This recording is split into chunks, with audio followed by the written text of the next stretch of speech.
Hey everyone, back for my fourth blog now.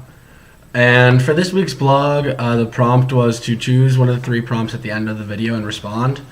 Well, unfortunately, I couldn't find the video, but I read all three of the articles: the "Is Google Making Us Stupid" by Nicholas Carr, Kevin Kelly becoming screen literate, and Robert Huesca's article on how Facebook can ruin study abroad. So I wanted to talk a little bit about Kevin Kelly's comments on the second Gutenberg shift. And the first Gutenberg shift was obviously back in, I want to say, the mid-15th century when Gutenberg invented his printing press. And before then, all they had was writing. And if you wanted to, make a book, or back then write a copy of the Bible, it took a long time. You had to write it out by hand. So Gutenberg's printing press kind of changed everything, made it a lot easier to copy stuff off, and although it wasn't perfect at first, it was huge. It transformed that entire era. And the second Gutenberg shift that Kevin Kelly is talking about is the shift from book fluency to screen fluency, or literacy to visuality.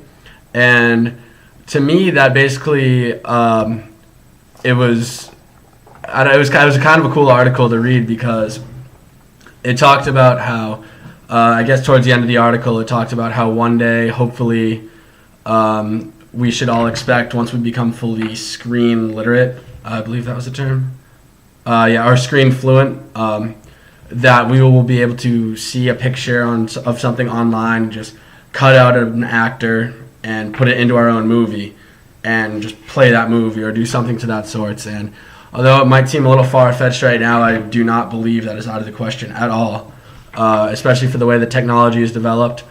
The computer came out, I think it was in the 20s. I read an article, and it wasn't, HP didn't have one out until the mid-60s. I just had a link up for it. I was just reading that. It's pretty cool. The first digital computer was 73, and so it's only been 40 years since then. And Gutenberg's printing press, or the time between his first printing press, or the first Gutenberg shift, and the second shift, when computers came out, or when TVs came out a little before then,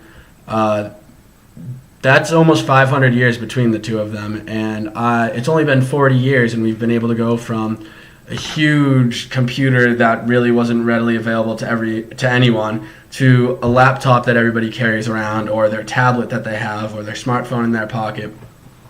And every year it seems to be getting a lot more technical. New updates are coming out for your iPad or iPod or your new MacBook.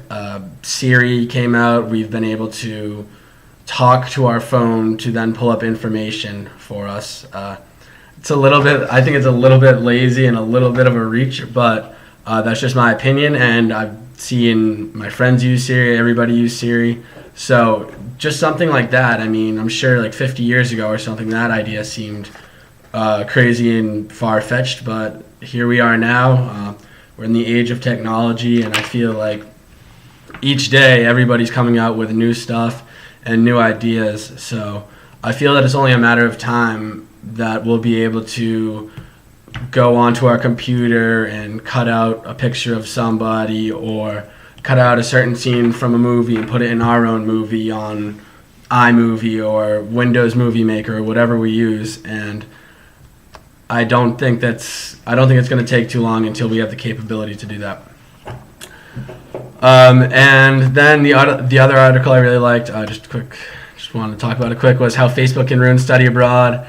The article talked about a teacher, or someone who went to Western Africa, and how some people were able to stay connected back home, and others weren't able to because some didn't bring their smartphones or anything. And that was Robert Huesca's "How Can Facebook Ruin Study Abroad?"